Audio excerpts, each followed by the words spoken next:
Թույլ տվեք անդրադառնալ մի քանի թեզերի։ Վահագն Ալեքսանյանը այստեղից հայտարարում է, ասում է, եթե դուք Իրանի ու Վրաստանի նկատմամբ չունեք նույն վերաբերմունքը, ինչ որ Թուրքիայի եւ Ադրբեջանի, դա նշանակում է, որ ձեր հայրենասիրությունը թելադրված է Ռուսաստանի կողմից։ Նոր դարակազմիկ թեզը, որը առաջ են քաշում ընդդիմությանը մեղադրելու։ Տեսեք ինչ է ասում իշխող ուժը։ Ասում է, եթե դուք աշխարհի մյուս պետությունների, ձեր հարևանների, այդ թվում նաև եղբայրական պետության նկատմամբ չունեք այն նույն վերաբերմունքը, ինչ որ ձեզ ցեղասպանած պետության նկատմամբ, Արցախում էթնիկ զտում իրականացրած պետության, ուրեմն նշանակում է, ձեր հայրենասիրության մոդելը թելադրվում է Ռուսաստանի կողմից։ Ինչ են առաջարկում այս մարդիկ փաստորեն, ասում են Թուրքիան ու Ադրբեջանը Հայաստանի համար նենց պետություն է, ոնց որ Վրաստանը եւ Իրանը, ոչ մի տարբերություն։ Ասում են, ու չեն հասկանում մենք ինչ խնդիր ունենք տեղ։ Մենք ինչ ենք ասում ենք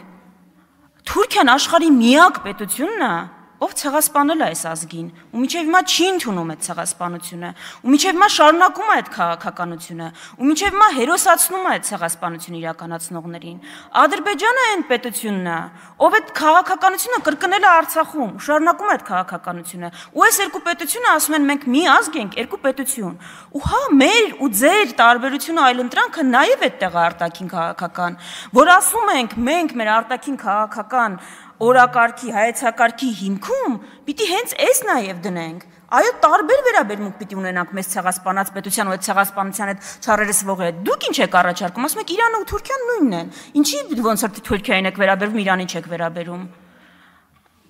Այստեղից ավելի լավ էլ ո՞նց բան արվի։ Այդ Թուրքիան է մեզ ասում, բայց ի՞նչ է մեր մեջ տեղի ունեցել, որ մենք բոլորի նման հարևաններ ենք։ Այս Այսինքն ցեղասպանությունը չն, ինքը ձեր ընտանիքի հետ տես դժբախտություն պատահեր, այն հարևանով ձեր ընտանիքի հետ տենց է վարվել, դուք իր հետ նենց կվարվեիք ոնց որ ձեր մնացած հարևանների, այդ ոնց է հենց ձեր շահերին է վերաբերվում, կոստյում լինի, նյութական շահ լինի, անձնական որևէ բան լինի, դուք թշնամիներ եք դառնում նրա նկատմամբ, ով ձեր նկատմամբ թեորիական սպառնալիք կարա բանանի, հենց ազգի շահերին է վերաբերվում, չէ ինչ, մոռանանք, հաշտվենք, բան անենք, չխոսենք դրա մասին, որ լավ լինենք։ Ի վերջո, եթե Թուրքիայի ու մեր կոնֆլիկտը ոնց որ դուք եք ասում, մեր պատճառով է, մենք պիտի փոխենք մեր պատմությունը, մենք պիտի փոխենք մեր ընկալումը։ Մի հատ ինձ կբացատրեք, Թուրքիան ինչի խնդիր ունի իր բոլոր հարևանների հետ։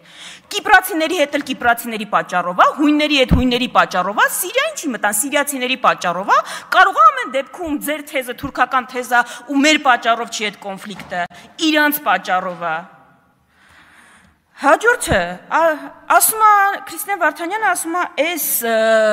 թուղթը ոչ մի բան է, ոչ մի բան չեմ ասում եմ վտանգավոր բան է, եւ կրկնում եմ հայտարարությունները, որոնք մենք արել ենք, ու պարզ բան ենք ասում, շատ պարզ բան ենք ասում ենք, այդ թղթով մի խաբեք, որ խաղաղություն եք բերել, մի խաբեք, որ խաղաղություն եք բերել այդ թղթով։ Ասում է, մի տարի է չեն կրակել, ուրեմն խաղաղություն է, սուտ եք ասում, մի տարի, 5 տարի չկրակելը չի նշանակում, որ խաղաղություն է, չի նշանակում, որ խաղաղություն է, ինչպես 2020-ից առաջ չկրակելը կամ քիչ կրակելը չէր նշանակում, որ 2020-ը չի լինելու։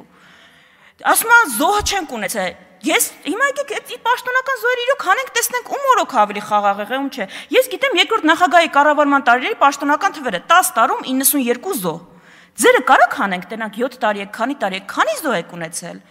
Հիմա ինտերվալներով 7 օր ավել չեն կրակել, ուրեմն նշանակում է խաղաղությունը, տենց եք այդ խաղաղությունը պատկերացնում։ Ես ավելի առաջ գնամ, ինձնից հետո 3-4 ԿՊԱ-ական խոսելու են, պարզ հարցեր ենք ձեզ տալիս, ասում ենք, եթե ասում եք խաղաղություն եք բերել, բացատրեք մի հատ, Ադրբեջանը ինչ ա զիջել, եթե բանակցություններ են, որտեղ բանակցությունների առաջին տարը փողզիջում է նշանակում, բացատրեք, խնդրում եմ, բացի այն եղածից, որ պետությունները անդամակցելով ՄԱԿ-ին ճանաչում են միմյանց տարածքային ամբողջականությունը, հրաժարվում են միմյանց նկատմամբ ագրեսիա կիրառելուց, ինչ լրացուցիչ մեխանիզմ եք բերել, որ այդ խաղաղությունը ամրապնդում է։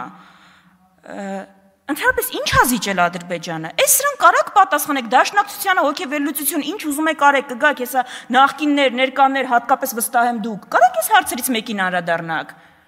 Զուգահեռ չեմ ասում 9 րոպե նվիրեք նրան, ինչքան վատն են նախկիններ ու դաշնակցությունը ձեր համար։ Մի րոպեն կարակ պատասխանեք այս հարցերին։ Վերջը ձեր ստորագրած թղթից ենք խոսում։ Դաշնակցությունը չի այս բանի քննարկման առարկան։ Ժողովրդավարության մասին։ Ձեր դեմքը այդ որ հպարտանում եք, որ ընդդիմադիր համայնքապետեր կան, ժողովուրդ ջան, կարանք հասկանանք, Գյումրու ընտրությունների հետ ինչի եք այսքան անհաշտ։ Ինչ է տեղի ունեցել։ Գյումրու համայնքապետին մենք չենք նշանակել։ Ընտրվել է այդ մարդը։ Լավ, եմ աստեմ ապարյանի չի ընտրվել հերոսաբար, բա որն է ձեր ընտրությունը, միջև ԿՊԱ-ական չլինի չի ընտրվում։ Հա, տենց է ժողովրդավարության բաստիոն, միջև ԿՊԱ-ականը չընտրվի դա ընտրություն չէ, կեցցե ժողովրդավարությունը։ Ֆյուրերները։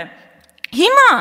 ի՞նչն է խնդիրը, ես չեմ հասկանում։ Գյումրու համայնքապետին մենք չենք նշանակել, դժգոհ եք, որ ձեր այլընտրանքը կոմունիստներն են։ Բա դուք տեղ մեղք չունեք։ Կարող է ձեր խնդիրն է դա, որ մարդիկ այնքան եք այստեղ հասցրել, որ ձեր այլընտրանքը տեսել են կոմունիստների մեջ։ Կարող է ձեր խնդիրն է։ Եկե մեզնից ինչ եք պահանջում, ես կարամ ձեզ հասկանամ։ Ասում է, ասեք, մինչև ժամ 6-ը եթե չասեք, որ դուք ուխտ չեք, ուրեմն դուք ուխտ եք, հետո ասենք ինչքան պիտի ով կարա մի հատ պահանջ ներկայացնի բանը ինքնիշխանությանը հարցականի տակ դնելու համար ես կարամ 100 հատ հայտարարություն անեմ ձեզնից սկզբունքային 600 անգամ ավելի շատ ինքնիշխանություն բառը օգտագործեմ ոչ մեր քաղաքական ուժը ոչ մի ծրագիր չունի Հայաստանի անկախությունը ինքնիշխանությունը կասկածի տակ դնելու որևէ այնպիսի կազմավորման մաս դարձնելու որ կարա հարցականի տակ դնի բայց իմ խոսքերից ավելի գործերն են խոսում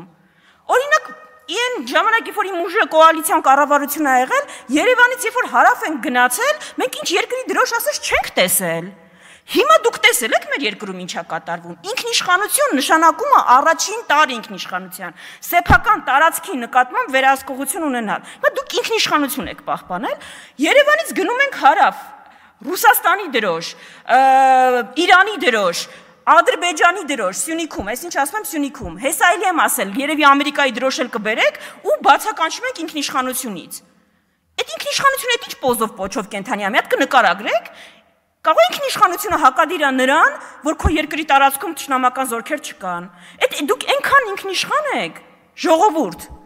որ ձեզ արդեն արգելվել է ու դուք չեք օգտագործում գերի բառը միջազգային ամբիոններից։ Այ ինքնիշխաններ ջան, մի հատ կբացատրեք, եթե տենց ինքնիշխան եք։ Ինչ է նշանակում գերի կարճ բառի փոխարեն օգտագործել երկարամյա կոնֆլիկտի արդյունքում անազատության մեջ հայտնված անձինք։ Ես գիտեք ինչին է նման, որ պետությունները հրաժարվում էին ցեղասպանություն բառը օգտագործել, չէին ուզում, ցենց ինչ ասում էին, ցավալ իրադարձություններ, ողբերգական դեպքեր։ Այս երկար նախադասության փոխարեն հայ ռազմագերներ չեք կարողանում ասել, երբ որ այս ամբիոնից ձեր տեխնացուները չասեցին դա, մեզ թվաց պատահականություն է, անգամ հիմարություն է, եւ ՄԱԿ-ի ամբիոնից դուք չեք ասում։ Հարց է առաջանում, արգելված է ձեզ գերի բառը օգտագործել։ Իսկապես այս երկար նախադասության փոխարեն գերի բառը չեք կարողանում օգտագործել։ Սրբույի Գալյանը հայտարարում է, որ հանցագործությունների առումով մենք բարելավում ունենք։ Միայն վերջի տարիներին հրազենի գործադրմամբ հանցագործությունների վիճակագրությունը 2023-ին 44, 2024-ին 68, 2025-ին 72։ Իսկ գիտեք ինչ է նշանակում, որ ամեն շաբաթ հրազենի գործադրմամբ մարդ հանցագործություն է տեղի ունենում։ Դուք ինչ եք սրա նկատմամբ, ոնց եք սրա դեմ պայքարում, հերոսաբար հետապնդում եք ընդդիմադիրներին։ Գաղտնալսել, չգիտեմ, հետևել, ինչ ասես։ Այսինքն ձեր ամբողջական իշխանություն ունեք, ձեր հնչող հարցերի մի մասն են կարաք սրան պատասխանեք։ Այն դաշնակցությանը դեմ ուղված արշավին զուգահեռ, էդի արեք, գործա, հանձնարարությունա եկելա արեք, բայց դուք սրա համար պատասխանատվություն ունեք, ձեզ չեն ընտրել, որ դաշնակցության դեմ պայքարեք, առնվազն դուք այդ պլատֆորմով չեք գնացել, հա, ընտրել են, որ դաշնակցության դեմ պայքարեք, Արման Եղոյան, նախընտրական ծրագրում դա գրեք, Թուրքերը, Արման Եղոյանը ինձ ասում է, մեզ ընտրել են, որ դաշնակցության դեմ պայքարենք, այդ հայ ժողովուրդը տենց ընտրություն ա տվել, ես շնորհակալ եմ անկեղծ, նախ մի ընդհատեք, հեսա գալու եք, ստեղից կպատասխանեք, մի ընդհատեք, հասկացեք, կգաք ստեղից կասեք, ես վստահ եմ, որ Էրդողանը եւ այլևս ձեզ ընտրել են, որ դաշնակցության դեմ պայքարեք, շնորհակալություն անկեղծության համար, վստահ եմ դրանում երկընտրանք չկար, վերջում Հայ Կոնջորյանին հատկապես, այստեղից ամենացիտված գիրքը, որի համար ես շատ ուրախ եմ, շատ սիրում եմ այդ գիրքը, Քաջազնունու դաշնակցությունն այլևս անելիք չունին։ Ժողովուրդ, դուք այդ գրքի վերնագիրը կարդալուց բացի գիրքը կարդացել եք։ Բերեմ տամ ձեզ օրինակը կարդաք։ Դուք գիտեք այդ գիրքը ինչի մասին է, թե մենակ հիմա ոնց որ վերնագրերն են կարդում, եք կարդում։ Դուք գիտեք Քաջազնունին ինչի մասին է գրել։ Քաջազնունին գրել է, որ բոլշևիկները եկել են, խորհրդային կարգեր են, անում են այն ինչ մենք պիտի անենք, Դաշնակցությունը այդ պայմաններում էլ առաքելություն չունի։ Մեր քաջազնունու կոնֆլիկտը այդ է եղել, որ ասել ենք չէ հակառակը։ Այդ կարգերը պիտի փոխենք, անկախ պետությունից ավելի բարձր բան մեր համար չկա ու մենք առաքելություն ունենք։ Կարդացեք մի բանը միջև խոսելը։ Շնորհակալություն։ Լրություն դալիճ։ 0 այ